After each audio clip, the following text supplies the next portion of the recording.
Kap, ano yung first motor mo?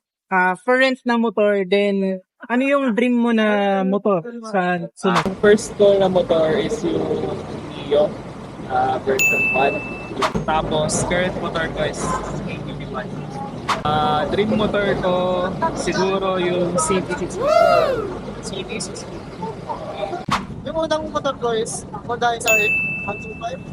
Yung unang motor, okay naman yung makina. Because of long ride, ay hirap. Kaya naisip pa namin na palit ng pang-adventure, which is Honda ATV. Nice!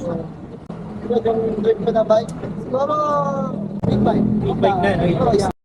Honda Click 125. Tapos after a month, ayan na, bumili na ako ng ADD 160. Hindi ko pa alam kung may dream ako na motor or ano. Pero kung sakali man, gusto ko yung mga sports bike. Sports bike. Yep. Tulad ng